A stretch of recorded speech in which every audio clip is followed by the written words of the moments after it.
Hello guys!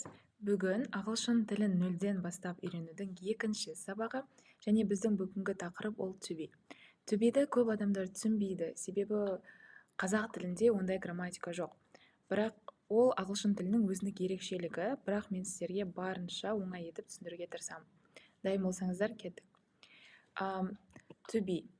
Ағылшын тілінде барлық сөйлемдерде етістік болу міндетті. Етістіксіз сөйлем құрауға мүлдем болмайды. Бірақ етістіксіз де сөйлемдер бар ғой, мысалы мен үйдемін, ол дәрігер деген сияқты, ондай сөйлемдерді ағылшын тілінде қалай айтамыз? Осы кезде бізге көмекке to be келеді. Сондықтан да оны көмекші етістік деп айтады. To be'дің 3 формасы бар, ол am, is және де are. Am формасын өзіміз жайлы айтқан кезде, яғни бірінші жақта қолданамыз. I am. Is формасын жекеше түрде бір ғана адам немесе бір ғана зат, жануар туралы айтқан кезде, яғни үшінші жақта қолданамыз. Бізде ол he, ер адамдарға айтқан кезде, she, әйел адамдарға айтқан кезде, және it, заттар мен жануарларға айтқан кезде қолданамыз. Және are формасы ол көпше түрде, яғни екінші жақта қолданамыз. Ол бізде you, we және де they. You дегеніміз сен, сендер, сіз, сіздер. We ол біз, they олар. Енді to be'дің 3 формасы бар. Ол болымды, болымсыз және сұраулы. Болымды формасында subjecттен кейін, яғни зат есімнен кейін to be тұрады. Кестеде көрсетілген. Болымсыз формасында not жалғанылады, яғни to be'дан кейін not жалғаймыз. I am not, he is not дегенде немесе you are not. Кестеде көрсетілген. Сұраулы формасында to be алдына шығып кетеді. To be зат есімнің алдында тұрады. Am I, is he, is she деген сияқты. Енді жаңа айттық қой, to be'ді етістігі жоқ сөйлемдерде қолданамыз. Қандай сөйлемдерде етістік болмайды? Ол emotions, эмоциямыз айтқан кезде, jobs, noun, мамандығымызды айтқан кезде, adjectives, өзімізді сипаттаған кезде, places, қайда екенімізді айтқан кезде. Қазір осылардың барлығына біртіндеп қарайық, тоқталайық. Emotions, эмоция. Мысалы, she is happy, ол бақытты. Бұл жерде біз is to be'ін қолданып тұрмыз. Неге? Өйткені she үшінші жақта болып тұр, жекеше бір ғана адамды айтып тұрмыз. Сондықтан is to be'ін қолданамыз. Бұл болымды сөйлем. She is happy, ол бақытты. Енді осыны болымсыз сөйлемге айналдырып көрейік. Болымсыз сөйлемде біз not жалғаймыз. She is not happy, ол бақытты емес. Қысқартылып isn't деп айтсақ та болады. She isn't happy, ол бақытты емес. Сұраулы сөйлем келтіріп көрейік. Сұраулы болған кезде to be алдына шығып кетеді дедік жаңа.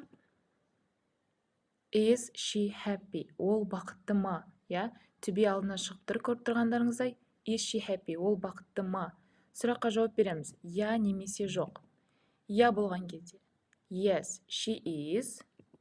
Жоқ болған кезде no, she isn't. Келесі jobs, noun. Жаңа айттық, мамандығымызды айтқан кезде деді. Мысалы, you are a journalist. Сіз журналистсіз дейді. Бұл жақта are формасын қолданып тұрмыз to be'дің. Неге? Себебі you екінші жақта болып тұр, сіз. You are a journalist. Сіз журналистсіз. Болымды сөйлем. Болымсыз формасын айналдырып көрейік. Not. Not жалғаймыз. You are not a journalist. Қысқартамыз aren't. You aren't a journalist. Сұрап көрейік. Are you a journalist? Сіз журналистсіз бе? Бұл сұраққа жауап береміз. Я болған кезде yes, I am. Жоқ болған кезде no, I am not. Ары қарай adjectives. Adjectives дегеніміз сын есім, сипаттаған кезде қолданамыз. Мысалға, мына мысықты сипаттап көрейік. It is black. Оның түсі қара, немесе ол қара, It is black. Жаңа айттық, itті заттарға немесе жануарларға айтқан кезде қолданамыз. Болымсыз сөйлем келтіріп көрейік.